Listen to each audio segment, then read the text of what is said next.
আরে আফিন, কি অবস্থা?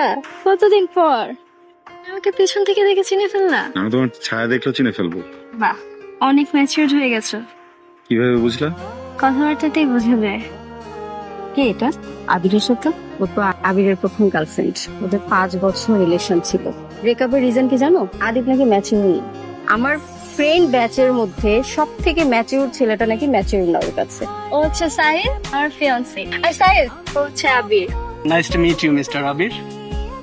কি অবস্থা? তোমরা তাহলে যাও। এক্সকিউজ মি, আমার একটা ফেভার দরকার। সেম পেপারটা আমারও দরকার। মানে? ফ্যামিলিকে বুঝাইতে হবে যে দুজন ঠিক হয়ে গেছি, ঝগড়া টগড়া সবকিছু শেষ। ওকে। Hello baby. জান, হ্যালো এভরিওয়ান। আসলে সকাল থেকে আপনারা মনে হয় নোটিস করেছেন আমরা একটু একটু করে ঝগড়া করছিলাম, জন্য খুবই সরি। কিন্তু আজকে এই বিয়েতে আসার পরে ফিল করলাম এই পুরোটা জীবন আমি একা একা কাটা দিতে চাই না। আর সিনথিয়া যদি আমার লাইফে না থাকে আমি আসলে অন্য কোনো মেয়েকেও চাই না। আমরা ডিসাইড করেছি আমার বান্ধবীর বিয়ে শেষ হওয়ার সাথে সাথে আমরাও বিয়ে করে ফেলবো।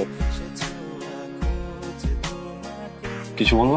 মানুষের লাইফে চেঞ্জ হতে মানুষের সময় লাগে, তাই না? তো মনে আছে আমি যে তোমাকে সবসময় বলতাম তুমি ইম্যাচিউর। আসলে আমি ইম্যাচিউর ছিলাম। আমি যদি তখন তোমাকে টাইমটা দিতাম তাহলে হয়তো আমাদের ব্রেকআপটা হতো। আর আমি আমার লাইফের বেস্ট মানুষের সাথে আর বাকিটা লাইফ কাটাতে। আচ্ছা আবি, আমরা কি আবার আগের মতো সবকিছু ঠিক করে নিতে পারি না? আয়শা, তুমি মাত্র বললো না যে ওটা তোমার ইম্যাচুরিটি ছিল, যে তুমি আমাকে জাজ করে বসছো, তুমি আমাকে সময় দিলে হয়তো বা সবকিছু ঠিক হতে পারতো। তোমার কাছ থেকে বের হওয়ার পর অনেকটা সময় আমি একা কাটাইছি, তো হঠাৎ করে ম্যাজিক্যাল ওয়েতে সিনথিয়া আমার লাইফে আসে।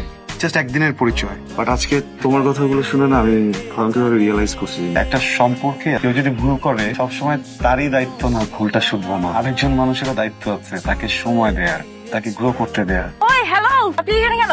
যাবেন না? গাড়ি ছেড়ে দিবে তো? গতকাল তো আয়শা আসছিল, আবার এসে বলে আমার সাথে প্যাচ আপ করতে চায়। Good news, congratulations.